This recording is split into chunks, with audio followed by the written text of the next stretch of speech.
இன்றைக்கி நம்ம வந்து சிம்பிள் டிஷ் கேட்டகரியில் தக்காளி தொக்கு பண்ண போகிறோம்.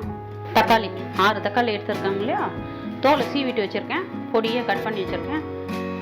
சின்னதாக 4 வெங்காயம் எடுத்துருக்கேன், அதையும் கட் பண்ணியிருக்கேன். இது வந்து 4 திரி பூண்டு, அதையும் தோலை உரித்து நசுக்கி வச்சுருக்கேன்.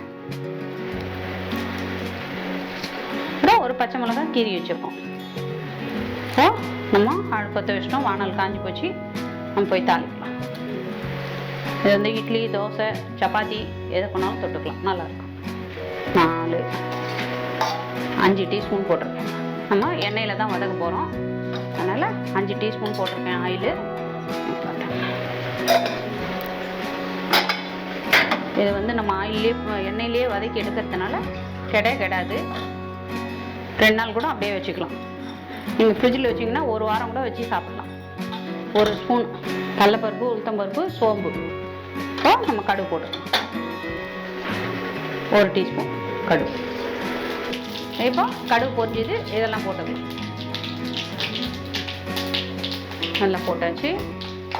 செவந்ததும் வெங்காயம் போட்டுக்கலாம். இப்போ நம்ம வெங்காயம் போட்டுக்கலாம். செவந்துச்சு, வெங்காயம் போட்டுக்கலாம்.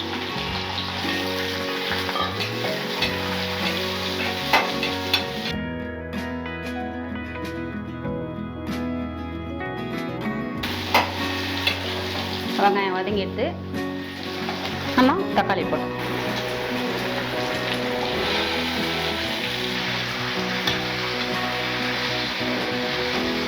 இப்போ நம்ம தாளிச்சிட்டோம் எல்லாம் போட்டு.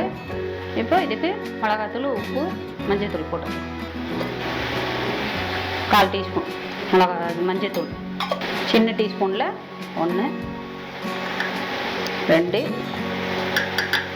3 டீஸ்பூன் மிளகாப்பொடி, நார்மல் மிளகாய் பொடி போட்டுக்கலாம்.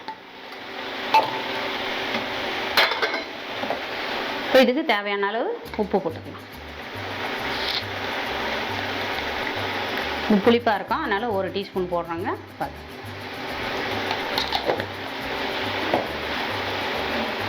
நம்ம இப்போ கலந்து விட்டு வதக்கிடலாம். நம்ம இதுக்கு தண்ணி போட வேண்டாம், தக்காளிலேயே நீர் நிறைய இருக்குது. அதுலேயே அப்படியே வெந்து சிம்மில் வச்சோம்னா 10 நிமிஷம் நல்லா மூடி போட்டு வேக வச்சோம்னா நல்லா வெந்து போயிடும், அதுலேயே குழஞ்சிடும்.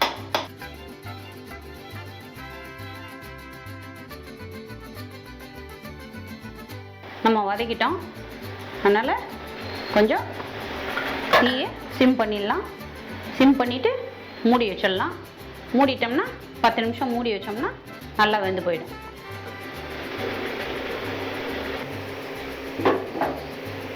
இப்போது 10 நிமிஷம் ஆச்சு, நம்ம கலந்து பார்க்கலாம். பாருங்க, குழம்பு மேலே அப்படியே நிற்கிது, ரெடி ஆகிடுது. நம்ம பாருங்கள்,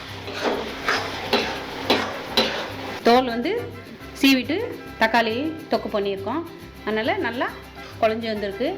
நம்ம தோலை சீவிட்டு போட்டோம்னா ஈஸியாக குழஞ்சிடும், நல்லாயிருக்கும். 10 நிமிஷத்தில் ரெடி ஆகிடும். இன்னும் ஒரு 5 நிமிஷம் நம்ம கருவேப்பிலை, கொத்தமல்லி போட்டு இறக்கிக்கலாம்.